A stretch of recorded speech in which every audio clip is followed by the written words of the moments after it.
En plein Condroz, au milieu des champs, vous ne vous attendez sans doute pas à découvrir une maison comme celle-ci, et pourtant, les propriétaires ont voulu profiter de ce terrain superbement orienté pour y construire cette maison à la vue imprenable.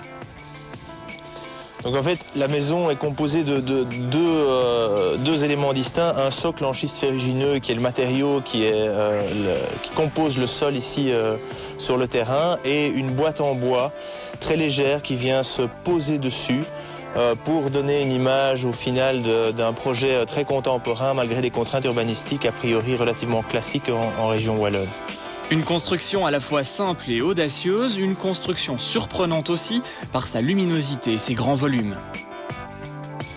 Donc ici on travaille sur un espace qui est très ouvert pour profiter évidemment de cette vue imprenable et exploiter ce qui est en réalité une toiture en pente pour créer différents volumes qui s'articulent les uns par rapport aux autres. Des volumes baignés de lumière le jour et mis en valeur le soir par la lueur d'un feu ouvert un peu particulier.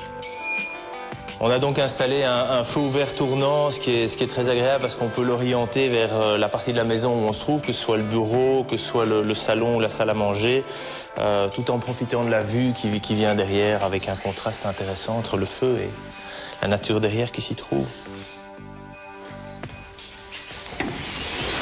Cédric Franck et ses collaborateurs ont terminé la construction de cette maison fin 2007, pendant que les propriétaires vivaient à New Delhi. Lorsque les maîtres d'ouvrage sont rentrés, ils ont personnalisé l'espace avec des objets ramenés d'Inde. Cette cuisine standard, achetée dans une grande surface, a par exemple été recouverte de boiseries importées de voyage. Autre particularité, les surfaces de travail. Alors toutes les tablettes de la cuisine des salles de bain sont en béton, qui est un matériau qui est très beau, très minimaliste, mais qui est difficile à mettre en œuvre et d'un coût quand même relativement important. Comptez environ 500 € du mètre carré. Une surface brute, très fragile, qui a la fâcheuse tendance à se casser lors du placement. Alors ici dans la salle de bain, une fenêtre qui a été placée pour pouvoir profiter depuis son bain du champ de lavande qui est juste à côté d'un côté et de la vue qui est de l'autre côté, avec un radiateur décoratif qui a été placé ici, qui a évidemment sa fonction de chauffage, mais aussi de louvre, de cloison pour séparer la toilette de la partie salle de bain en part entière. Lorsque les propriétaires sont absents, vous pouvez louer cet espace et profiter vous aussi du calme de la région, mêlé à l'esprit contemporain de cette maison remplie de bonnes idées. Alors, la terrasse extérieure est une véritable extension du séjour, suspendue et couverte, pour lequel notre client aurait voulu les trois côtés dégagés, et on lui a proposé en variante un système de louvre qui permet à l'air et à la lumière et à la vue de passer, tout en créant quand même une certaine intimité sur la terrasse par rapport au voisinage.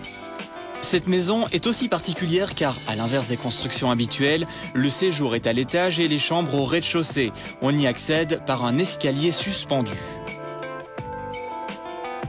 L'escalier était réalisé en marches de béton poli préfabriquées qui sont fixées dans le mur directement et qui créent un contraste intéressant entre le poids du matériau et la légèreté de sa mise en œuvre.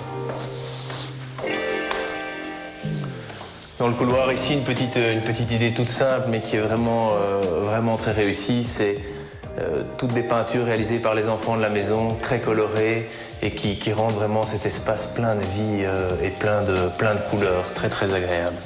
Agréable, comme la maison dans son ensemble, une construction assez simple, au caractère original, le tout en pleine nature. Clé sur porte à aimer, la cuisine standard recouverte de boiseries importées d'Inde, ainsi que le feu ouvert et l'escalier suspendu.